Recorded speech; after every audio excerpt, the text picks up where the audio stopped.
So yes, so we've, as many of you will know, we had a wonderful poetry recital a couple of months ago, which is, you can get that on our website if you look at the news element, and that's where the recording of this will be afterwards. And we'd love to have offers of people to organise or to help organise some future performances of various kinds. That I'm sure there's a lot more performers around, poets, musicians, film people, dance, I don't know, comedy perhaps. So yes, do get in touch with us if you'd like to do some of that. Our current organising group is quite thinly spread and quite stretched with other commitments, so we would need some other people to help organise it, but I know there are plenty of performers around. Yeah, so we're also hoping to organise another of our sharing of creative experience discussion, really. We had one a few weeks ago, which was really lovely, sharing how our creativity links with our spiritual side of things. So again, if you're interested in that, get in touch, and we'll keep an eye on our website. Our aim as a network is to help encourage the use of the arts in Quaker spiritual life, witness and outreach, and to help build community and enable collaborations. And our website and newsletter are the main ways of doing that. But we've also got a Facebook page and quite an active Facebook group, which is just internal to the members. So it's lovely to have new work and work in progress coming along there, and so do join in with that if you'd like to. Our main project at the moment, as many of you will know, is the Loving Earth project, which is a very successful community textile project that aims to help people engage more deeply and more widely with the challenges of climate breakdown and environmental issues, and have very successful in connection with COP26 exhibitions and so forth. We've been successful in getting funding to enable us to exhibit for a couple more years. So we're currently planning exhibitions. And so if you know, in this country or in other countries, if you'd like to get involved in organising something like that, or to continue to make project panels, or we've had some really interesting discussions around some of the panels, do get in touch with us. And there's a small group that's not just a Quaker project. It started with the Quaker Arts Network, but it's really branching out and reaching out people of other faiths and all different community groups and individuals. And it's been really lovely to engage with a wide range of people on that and see the wide range of interest. People are very concerned, but many people don't know what to do. So it's great to be able to help people with that. In that connection, we're about to publish another set of greeting cards. Many of the first set ran out. They're really beautiful, blank inside. And so they should be out in the next few weeks. And also we're publishing a little booklet based on some of the panels, with which should be really, really nice to go with that. Very cheap, but also quite inspiring. Another of John's ideas, which is being developed by a little team of us. We're looking for someone who might help us with the mail ordering.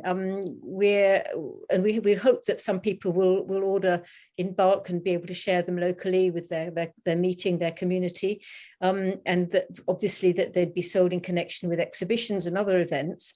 But if you or someone you know might be interested in helping, all you need is an internet connection and a letterbox, basically. Someone be able to get to a letterbox or post office. It would be really lovely to have a bit of help with that to spread the load, because the success of the project has meant that the small team of organisers has been working very hard. So I will put in the mailing in the chat box our email addresses. If you're not already on the Quaker Arts Network email list, you might like to join it. If you're involved with the arts and would like to tell other people about events or projects, do use our website, our newsletter, and so on to do that. And we don't have a paying membership. Membership is free for anyone who would like to help further our aims. But we obviously welcome gifts if people would like to donate, and often meetings are able to do that from time to time. So there's more information about that on the programme and also on our website. So I'll stop talking. Thank you very much for listening, and back to John. And welcome back to this concert in celebration of the new year, which has been organised by the Quaker Arts Network. The screen shows you the programme for the second half of this evening. I hope you don't think it presumptuous of me to have put a song of my own into the programme. If any of you have heard me sing, you'll be relieved at least that I'm not going to sing it myself. The song began with this line from the Sufi poet Rumi. It seemed to me that this was a wonderful piece of guidance in those situations where we don't know what's the best thing to do, or even the right thing to do. We might still want to ask ourselves, what is the most beautiful thing that I could do? And somewhere in my mind was the song The Streets of London by Ralph Mctell, in which each verse sets up a little situation and each of them then comes to the same conclusion. And that's the way I wanted this song to work. Taking you now to Bourneville Friends Meeting House and to my friends Claire and Robin Bowman, who are going to perform it. And I owe a special thanks to Robin for his help in getting the accompaniment of the song as I wanted it.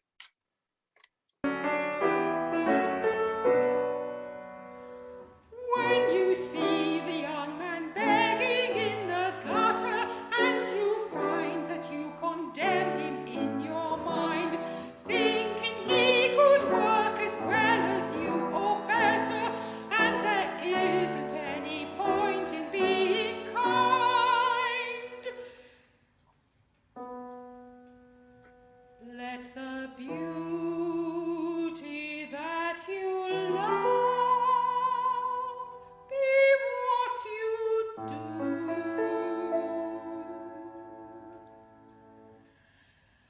When your head is crowded with reproachful voices that the necessary tasks are not being done, since you cannot make the necessary choices, and you don't remember where your life has gone, let the beauty that you love be what you do.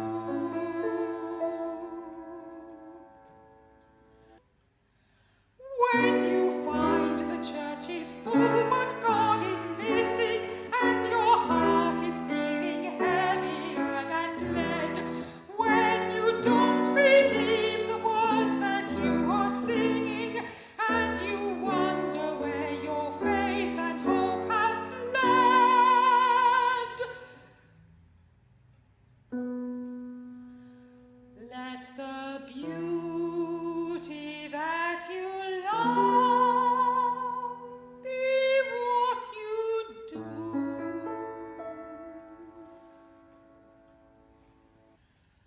When the eyes you love are filled with hate and anger, and you hear your own replies with guilt and shame, when it's far, far worse than living with a stranger, and you ask how tenderness has turned to blame,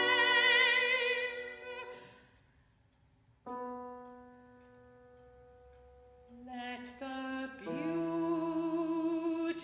that you love be what you do.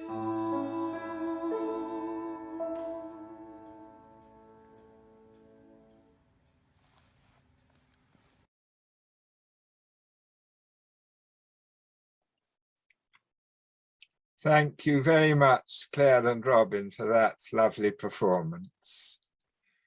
And now we move from Bourneville Meeting House to Starbridge Meeting House and to Richard Jerram, who will introduce his song, Slowville. Okay, hello Richard. Thanks very much for coming to record one of your songs for our evening. Welcome to Starbridge Meeting, and we're absolutely delighted we're going to have you worshipping with us for the next few months. Where's your home? I live in Baltimore in Maryland on the east coast of the United States. And do you attend a meeting there? Yes, I go to Homewood, which is very near the Johns Hopkins Liberal Arts campus. Okay. Now, your song starts, "Put me on the train to Slowville." Where is Slowville? Well, I think it becomes clear that it's a state of mind rather than a place. And I think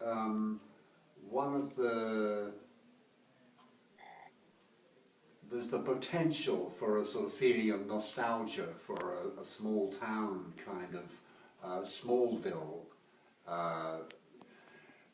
Yeah, but it's way not of being, which is very different, I think, because I think with that it's small-mindedness rather than it's sort of that cozy life. right.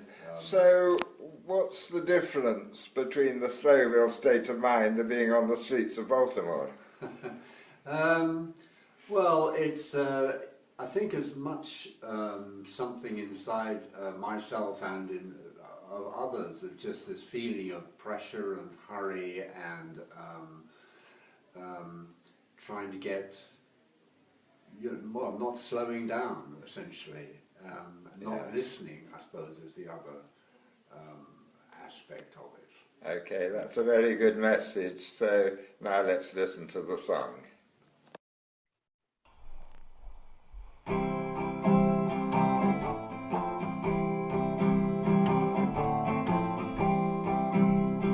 Put me on the train to Slowville. How long ago, and I know the reason why. No, I'm not living in the past, but this world of yours, it spins too fast, and I always seem to come in last, except in slow.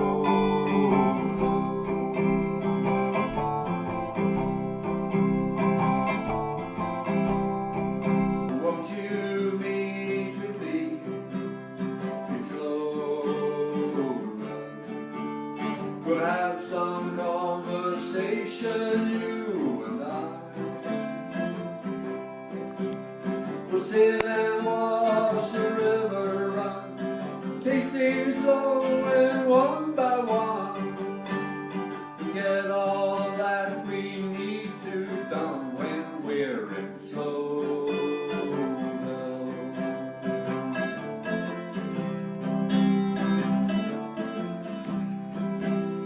Don't drive so fast, you'll miss the turn too slow. See, you've left your spirit way behind, driven by the things we like. It's time to stop and face some facts. We're gonna have a long walk back to get to slow.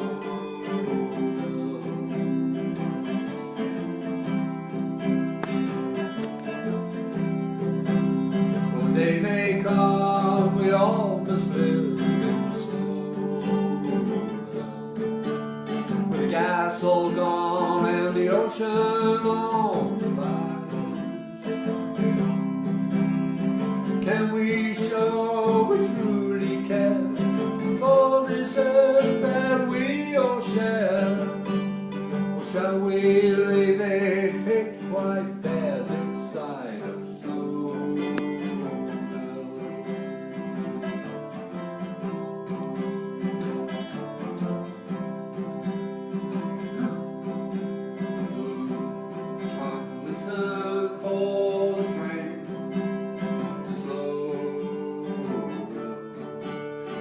try to cultivate that state of mind. If we can learn to live a life with reverent hearts, good open mind, and patience too, well, we may just find ourselves in slow will.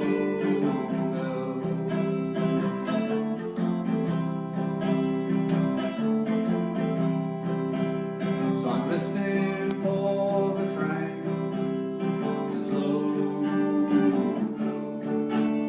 I'm trying to cultivate that state of mind. The train to Slowville coming down the line. The train to Slowville will be here by and by.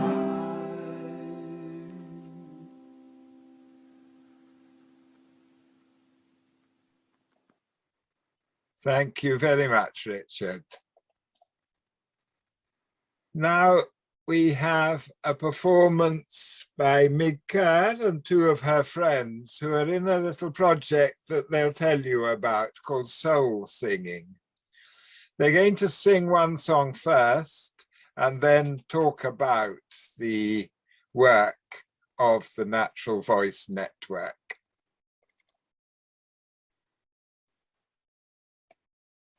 I breathe in and I breathe out, and my breath is life. I breathe in and I breathe out, and my breath is life. I breathe in and I breathe out, and my breath is life. I breathe in and I breathe out, and my breath is out, and I breathe in and I breathe out, and my breath is out, and my breathe in and I breathe out, and I breathe out, and my breath is life. I breathe out, I breathe out, and my breath is life. I breathe out, and I breathe out, and my breath is life, is life, is life, is life. That was great. And tell me something about your songs. So this song, My Breath is Life, actually features in this booklet, songbook, which is called This Room Sings. New songs from the Natural Voice Network. The Natural Voice Network is a network of people who work with voice and song and who believe that singing is everyone's birthright, regardless of musical experience and ability. So all songs are taught by ear, without musical scores. Everyone is welcomed to a singing group without audition. And I became involved in the Natural Voice Network about in 2011, I think. I came to natural voice singing, which is, as I've said, inclusive and learnt by ear and basically celebrates everybody's voice as a birthright. I came into it in 2011 after a few years of singing with natural voice, and then I joined the network because I wanted to start leading a singing group myself. And I lead a singing group called Soul Singing, which basically short songs with harmonies or rounds, usually of a spiritual nature. The harmonies were a very attractive feature of the piece. Supposing somebody is tempted by what you said and wanted to get to join some singing, how would they go about it? They would Google Natural Voice Network and be taken to the website, and there they could find out about teachers, choirs, workshops, either according to a name if they knew somebody, or they could just put in their area of where they live or where they want to find some singing opportunities, and they would come up with either a list of teachers or indeed a list of workshops, choirs and groups that happen in that area. That's great. So would you like to show us a little more of your work now? Yes, so this next song, the words are by Rumi. Out beyond ideas of wrongdoing and right doing, there is a field, I'll meet you there. When the soul lies down in that grass, the world's too full to talk about. And the tune came to me one day when I was in a local meadow, and I sang it all the way home and then wrote it down so I didn't lose the notes. Out beyond ideas of wrongdoing and right doing, there is a field, I'll meet you there. When the soul lies down in that grass, when the soul lies down in that grass, when the soul lies down in that grass, the world's too full to talk about. Out beyond ideas of wrongdoing and right doing, there is a field, I'll meet you there. Out beyond ideas of wrongdoing and right doing, there is a field, I'll meet you there. When the soul lies down in that grass, when the soul lies down in that grass, when the soul lies down in that grass, the world's too full to talk about. Out beyond ideas of wrongdoing and right doing, there is a field, I'll meet you there. There is a field, I'll meet you there. There is a field, I'll meet you there. There is a field, I'll meet you there. Thank you all very much.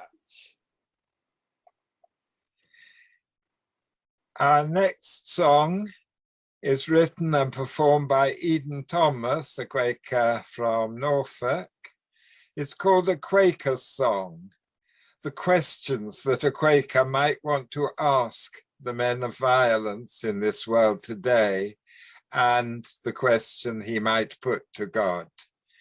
Eden will introduce his song himself. Hi, I'm Eden Thomas. I'm going to sing you a song which I wrote about 8 or 9 years ago and turned out to be the first of a whole series of songs about different aspects of Quakers, which turned into a little album and a group. We formed a group and we toured around meeting houses in the country and did little concerts and raising money for EAPPI and Quaker Social Action. It was great fun. We had a great time. And it all seems a very long time ago, but here we are. Tried to brush this song up again, and hopefully you'll like it. It's called a Quaker Song.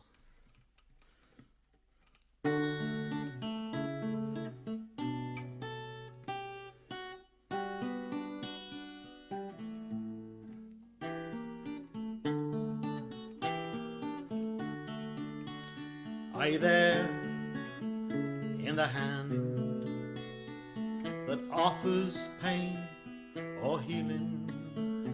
Are you blowing in a hot, dry wind over sand where once stood farms? In a tired mother's eyes, in a stare that hides all feeling, watching her child grow stronger or die in her arms. Let the winds of trade blow down the walls let cool rains fall again. Let each little child grow strong and tall, and small boys become gentlemen.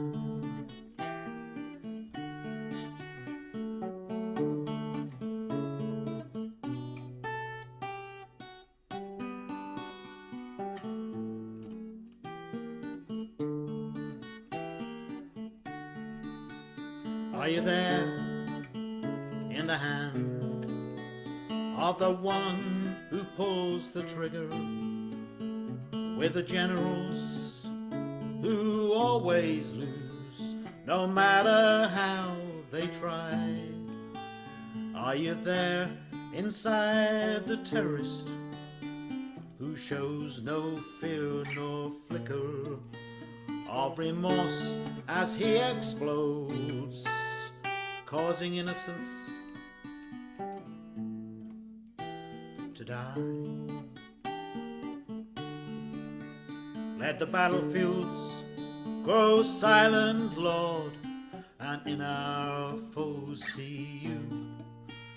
Let our armies all march home again, then let's try what love can do. May my confusion become simple words as I wait here in the quiet.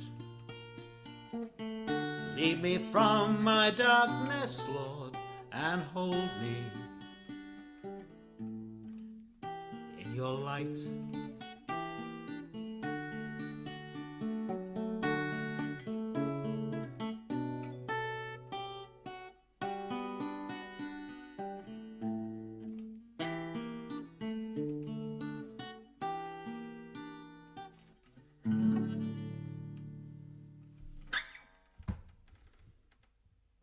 Thank you very much, Eden, for that challenging song.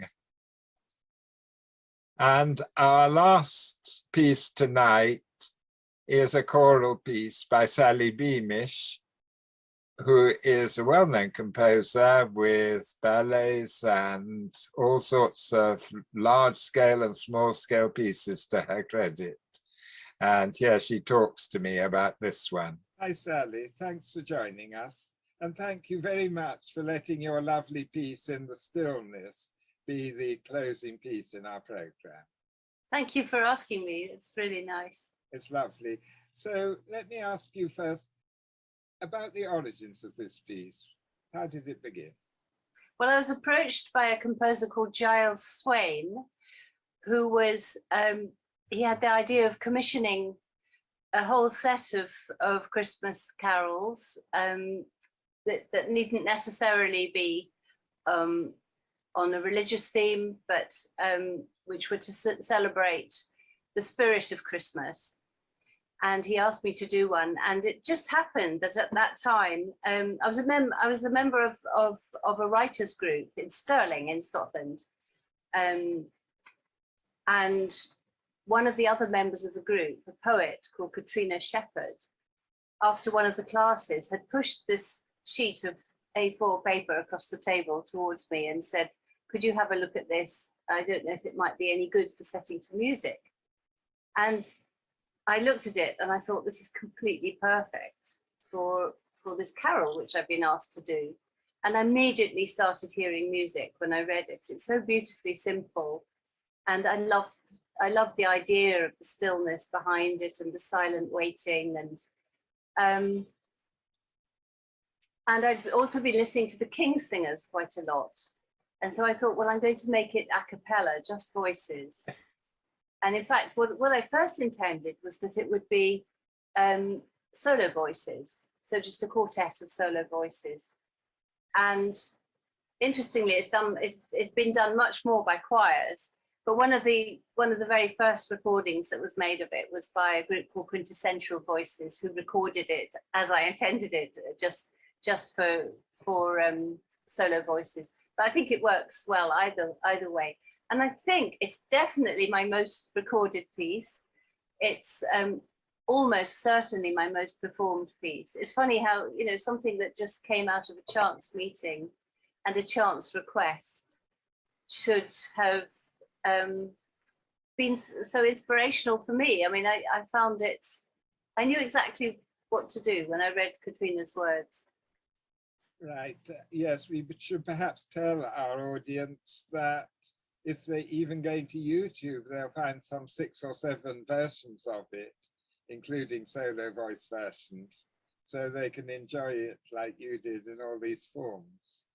What is it especially about Katrina? What does Katrina's poem particularly say to you? I think it's the quietness of waiting, the suspense before Christmas. I mean, it's really an Advent carol. And in fact, it's been recorded as part of several Advent calendar projects with different choirs, which is a lovely thing. But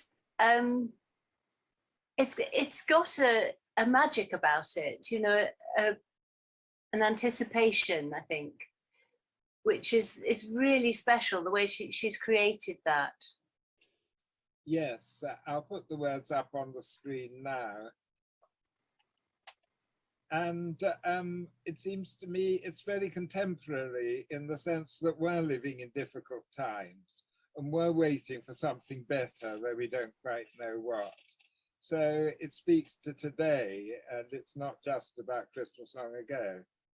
Yes, I mean, there's a patience as we wait for a new morn.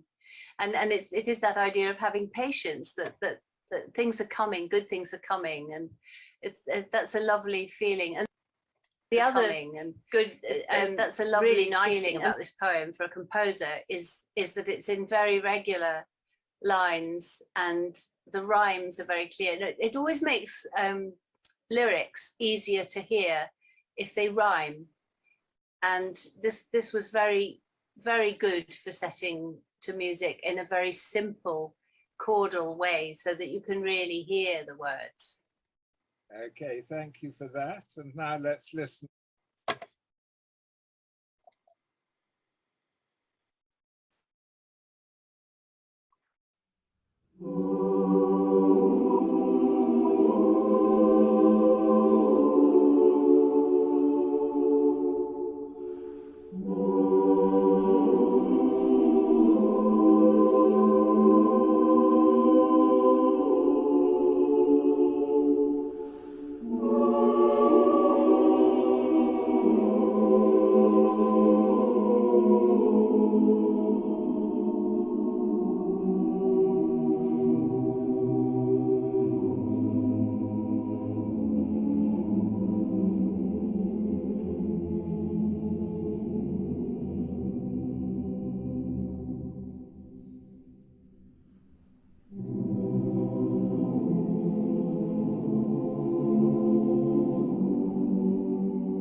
Thank you very much to Sally and to the London Orianna Choir.